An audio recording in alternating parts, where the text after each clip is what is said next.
born and raised, native? Native, straight up. Barely even traveled. Like, I went to a few places, but like, man, barely even traveled. I did go to New York a few months ago and I like loved it. But, I feel like New York was kind of calling me. Like, even last night I was thinking when I seen them win the basketball game, I've seen everybody because I went to that, that garden area. So I seen it. So I was like, oh, like I don't know. I like New York. I wouldn't be mad if I got a real estate license here and in New York. New York, yeah.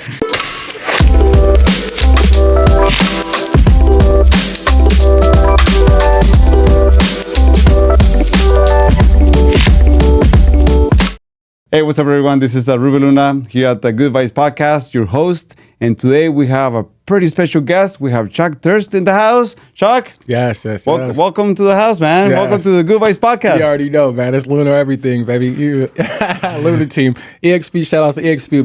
We are powered by the Luna team. There you go. The name, you know what I mean? Let's go. So check this out. I met Charles.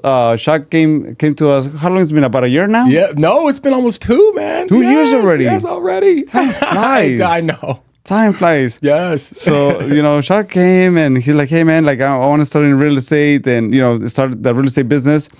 And it takes time, right, Chuck? Man, yes. It takes time to kind of like start like really grasping everything, right? Yes. I mean, some people can move a little bit faster. Mm-hmm. Some of us that have a family, bills and a job. It takes a little bit longer before we can actually jump in full time, right? Yes, sir. So, Charles, before we get started with some questions that we have for you, which I know this is going to relate to a lot of people, and this is why I like to interview our own team members, because this is what we're going through as of right now, right? We're not like on the top, but here's the thing: the journey is what matters the most. Yes, sir. Right? Yes, sir. It's not like, well, I did this, did that to get here. No, it's like, what am I doing right now to get to where I want to be, right? Absolutely. So let's start off with you. Give us a little more history. Let's get to know Charles a little bit more, where you're from, and all that good stuff. Man, I'm from Phoenix, Arizona. I grew up in like the west. I grew up on the west side, but then I went to school on the east side. So I grew up on the east side. But like I don't know. I don't really know. I come from a small family. Somewhat, we're all kind of based out of Arizona. I have a daughter, 10-year-old daughter. I'm not married. The mother of my child, she is around, like, we're cool and all that, but we're not like married like that. But we make it work. She is part of the village. I mean, man, I grind. I worked for DoorDash for a while. Before I came here, my last like full-time job was at DoorDash. I was in the office, so I dealt with like a lot of dashers. I dealt with like a lot of mad customers who would call me up or not really customers, they were merchants, but they would scream at me. But yeah, that's it, man. I love music. Like I'm obsessed with like independent artists. Like my goal is to like build some type of a platform for independent artists to like not be getting so like destroyed by all these like big corporations and actually see the money you guys deserve. But I mean, I love real estate. I can't believe that I get to wake up and be a realtor. I'm so like proud of like myself. You know what I mean? I'm proud of the partners and the relationship I've established as a realtor, and I appreciate my clients for like trusting me. And that's why I go so hard. And there's never a question I'm not willing to ask, or a seminar I'm not willing to sit in, or when you do your live scripting, anytime I have it like unless I'm busy, like, which even then I can still tune in, but I always listen to your scripting because like you might say something and that catches me, and then it helps me with a conversation, and that helps me build the trust of a client that I know I'm going to go 5-star for. That's one of the biggest things, right? Developing yourself. Like you have to invest time into developing more if you're gonna take care of the consumer. Yes. Just providing that great customer service. So. All right, so you're born and raised, native? Native, straight up. Barely even traveled. Like I went to a few places, but like, man, barely even traveled. I did go to New York a few months ago and I like loved it. But I feel like New York was kind of calling me. Like even last night I was thinking when I seen them win the basketball game, I've seen everybody because I went to that, that garden area. So I seen it. So I was like, oh, like I don't know. I like New York. I wouldn't be mad if I got a real estate license here and in New York. Let's conquer one city at a time. Right? I know, right. Listen to me, man. Get a sale check. No, I'm kidding. No, that's cool, man. But what's the one reason that you're like, you know what? I've been doing this. You were managing the DoorDash account. Dealing with the merchants. Right. Now, what's the one thing you like that you got a calling into real estate? was the one thing that you're like, you know what, I'm gonna try to do this? Because I felt like, I mean, obviously you hear about like investments and like money. But this, I've want like to own a home. Like I have rented my whole life and I've had the money to buy it, but I just have been completely ignorant to the process. And so to know there's down payment assistance programs and seeing people that I've helped get in houses for less literally than $1,000. And I know that sounds so cliche because I'm always pumping that on my socials, but to see that and to know that and this is a way back when, it's like, I'm like, so it's like now I have my strategy of how I can kind of catch up personally, but it's just like helping people, that's a big deal. And it's not even that hard to do it. And it's like essentially it's like the American way. Like we were built on real estate, you know what I mean? And I won't get like deep into the history, but we were built on real estate. It's one of the cores. So it's like, I want to help create that generational value and that generational wealth for like people that look like me and, and to give people that were young, my age, that could easily should own 2 houses, the advantage and just help them get to that finish line, man. Well, a lot of times we grow up with this mentality, right? Based on what we learn from our own family. Straight up. Right? So that's one of the good or bad things, depending on where you're coming from. Straight like up. It wasn't like you just start like, all right, when I'm 21, I'm gonna buy my first house, right? Like that doesn't even cross your mind, depending on the mentality where you're growing up. But the good thing is that it doesn't matter if you're younger or older. The key here is like to wake up and say, you know what? Yes. Like it's time for a change, right? That's like it. this is it. Like That's this, it. I'm all in. We're gonna make some changes, and those are the changes that you started to implement 2 years ago. Yes. Yeah. Right? Yeah. Literally. Yeah. So now here's the scary part, and this is something that a great question that most people will relate. Getting your license, having a family, right, and then coming in as a full-time agent. Sometimes it can take some time, but at what point do you say, you know what, enough is enough? I'm gonna make the transition because I know that just happened recently, right? Yes. So walk us through that. When I just basically, because realistically, I just got tired of always low key. My mom is like my support system, and she's cool. She was a principal. She's tired, so she chills. But and I'm like her only son, so she has my back, But I just got basically tired of giving that conversation that, hey mom, can I borrow money? You know what I mean? And it just trying to do the transition of working a full time and my client, clients need you when they need you, and you can't tell them when they need you. And I just was like, man, if I listen to everything Ruben said, literally, because he's absolutely successful.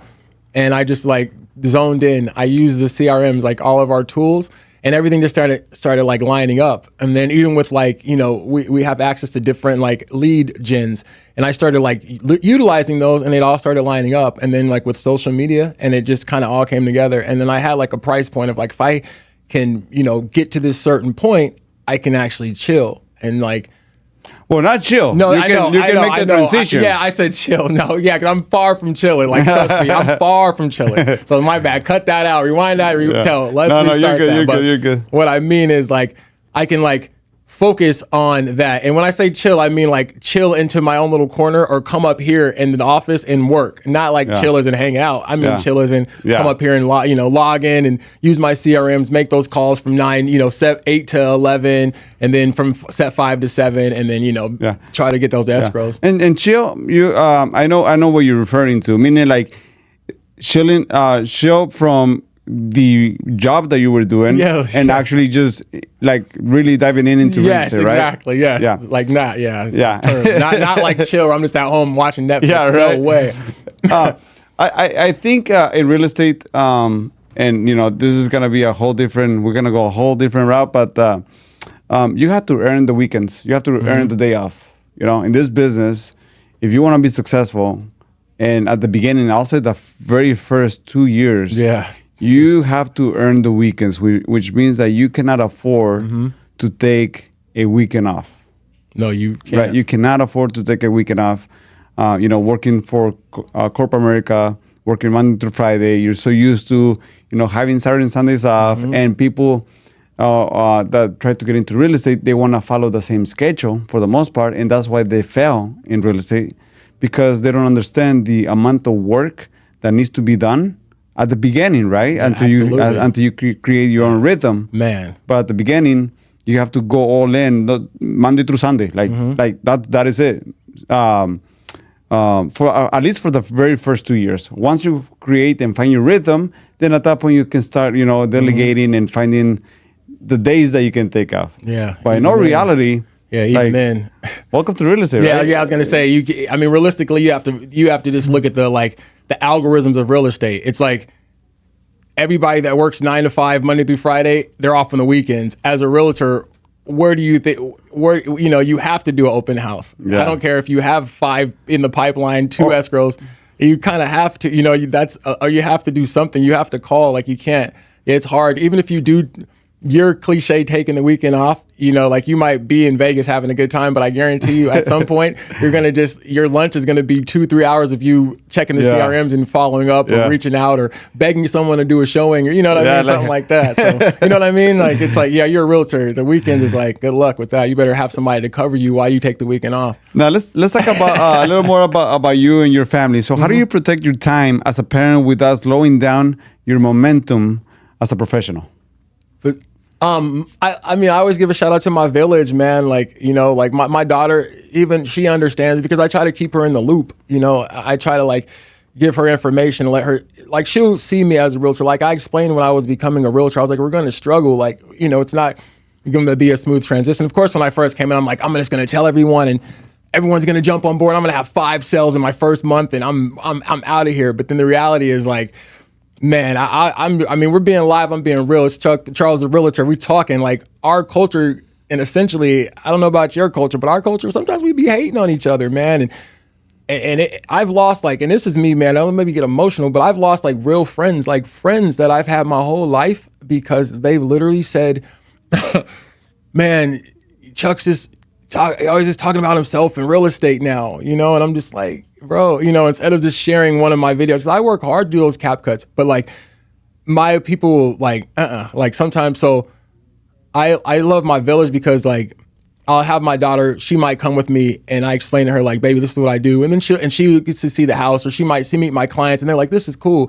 And then, she just understands my hustle, and she understands the nature. So that's the most needy person in my life. Everybody else kind of, they're adults, but that's my child. And that's who, when I'm not with her on the weekends, I feel so I always, if I can't include her, she stays busy, but that's how I kind of protect that, is just by making sure she understands what I'm doing it for. And we have that goal of and if she really needs me, obviously anytime I'm there, but she's pretty understanding because she knows we kind of have that common goal of what we're both trying to achieve. If I can do what I need to do, And that's exactly it, man. There's going to be people who's going to not necessarily align with your goals. Right? I like how you put that. That's so smooth. So, right? There's going to be people that they're not going to align, with the goals that you want to achieve. It's not that they're hating. They just don't know any better. Yeah. Right? And maybe you'll be the one that needs to lead your circle, right? Your sphere, to a point where somebody that is not aligning maybe start following, right? There's a cycle that we got to break at some point. And if you're looking to grow personally, financially, there's somebody that needs to lead the sphere of people, right? Because if everybody's doing the same thing and running in circles, then that's the cycle will remain. But if it's somebody like Chuck, hey, I'm done with this. It's not doing me any better. Good, I'm not growing, right? Maybe I'm the one that is gonna lead. And at the beginning, yes, there's gonna be people, friends, who are not gonna follow eventually. But once they see the results, and there's people that are not gonna follow regardless of what you do, right? That's just the reality of it. But once they see you, hey, making progress, being successful, hey, I want some of that. How can I get there? Now, somebody that wasn't aligning might need the shock conversation, right? To be able to, follow and maybe, go to the right path. So that's basically, the process that we got to think about when people are not really supportive. Yeah, well, that's a great way to put it. Because Yeah.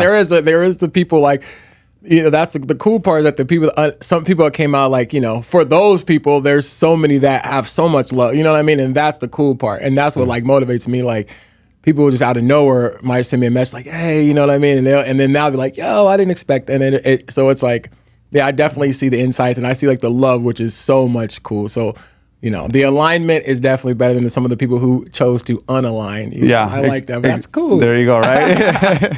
Yeah, it's you gotta choose your words wisely when you're talking to people, right? Oh man! But here's the thing, Chuck. The one thing that you have to understand is that you're running a business, right? And there's respect when somebody's running a business because there's a lot on the table, right? There's a lot on the table. People are watching, and there's no failure. There's no room for failure. So when you put yourself in that position, it doesn't matter what people says, you need to follow through because it's the business that you're running. So it's kind of like, having your own grocery store, having your own store, having your own shop, right? Yeah. If you don't open your doors, nobody's gonna walk in. Very true. If you don't have product, nobody's gonna buy.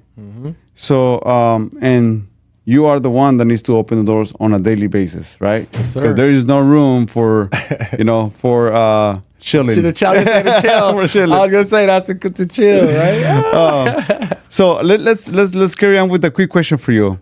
How do you stay consistent with content and outreach when life gets chaotic?